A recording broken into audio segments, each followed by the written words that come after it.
Halo, selamat pagi semua anak-anak kelas 12 2 yang saya cintai. Tentu kalian semuanya dalam keadaan sehat dan bahagia. Baik, hari ini luar biasa kita berdoa. Saya bisa bertemu dengan kalian dan kita bersyukur kepada Tuhan bahwa hari ini adalah hari yang indah karena kita akan memahami satu hal yang perlu kita pahami dalam setiap kehidupan kita, bahwa salah satu keterampilan dalam berbahasa adalah menulis, yakni menulis yang indah. Nah, anak-anak, apa sih sebenarnya menulis indah itu? Nah, menulis indah itu bisa dimaknai adalah sebuah tulisan yang nanti bisa dinikmati orang dengan rasa yang beda dari biasanya. Pernah kalian barangkali mendapatkan atau membaca sesuatu yang mengena pada hatimu karena tulisan yang indah? Mungkin bisa melalui tulisan cerita pendek, novel, bahkan mungkin percakapan dengan teman Anda. Nah, untuk bisa menulis yang indah itu anak-anak ada gaya bahasa perbandingan yang bisa kita gunakan, yakni satu, gaya bahasa metafora. Selain metafora anak-anak, ada pula simile, ada pula personifikasi, ada pula di situ gaya bahasa hiperbola, dan ada pula bahasa repetisi. Kita akan bahas satu-satu. Anak-anak, yang pertama adalah metafora. Nah, metafora itu adalah gaya bahasa yang dipakai seseorang dengan menyatakan suatu perbandingan tetapi tidak menggunakan kata perbandingan. Apa sih perbandingan itu? Kata-kata seperti, laksana, bagaikan. Mungkin kalian pernah mendengar begini, wah, nilaimu besar amat sampai aku tak sanggup untuk melihat wajahmu yang begitu indah.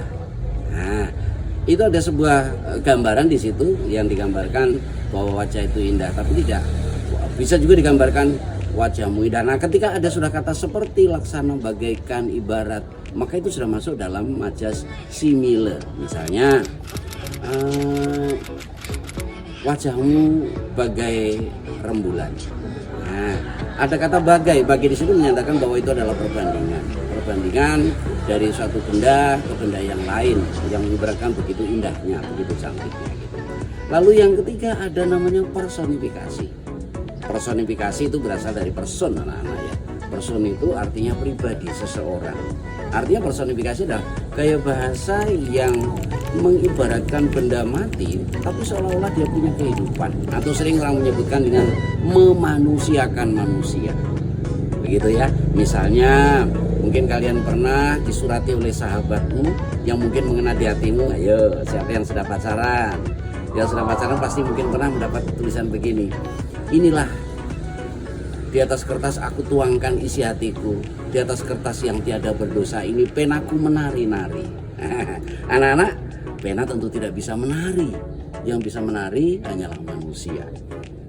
Benda mati seperti pena atau pensil tapi diberatkan seperti manusia yang bisa menari, itulah yang dikatakan dengan personifikasi. Lalu yang keempat adalah hiperbola. Hiperbola adalah gaya bahasa yang membesar-besarkan sesuatu yang sesungguhnya tidak seperti itu. Itu ya, misalnya begini, suaranya meledak-ledak. Nah, tentu kita tidak pernah akan melihat suara sampai meledak. Yang meledak tentu bom, mungkin sepedamu yang rusak di jalan terus kalian naiki bertiga lalu meledak begitu ya. Nah, itulah yang disebut dengan hiperbola. Dan yang terakhir adalah repetisi. Anak-anak, repetisi itu gaya bahasa. Repetisi artinya mengulang-ulang. Jadi gaya bahasa repetisi itu gaya bahasa yang mengulang-ulang sebuah kata, gitu ya. Mengulang sebuah kata-kata maksudnya adalah untuk memastikan atau meyakinkan kepada orang lain terhadap apa yang ditekankan dalam bahasa itu. Misalnya gini, hari ini aku lelah, hari ini aku sangat capek, dan hari ini sebenarnya aku merindukan. Hari ini, akankah terulang hari esok seperti hari ini? Nah, itu repetisi. Ada kata hari ini, hari ini, hari ini. Pengulangan yang seperti inilah dalam sebuah bahasa disebut dengan gaya bahasa repetisi. Ada 5 gaya bahasa yang sudah kalian pahami. Semoga kalian bisa memaknai gaya bahasa dan bisa menuliskan dengan sebuah karya yang indah. Terima kasih. Selamat pagi. Assalamualaikum warahmatullahi wabarakatuh.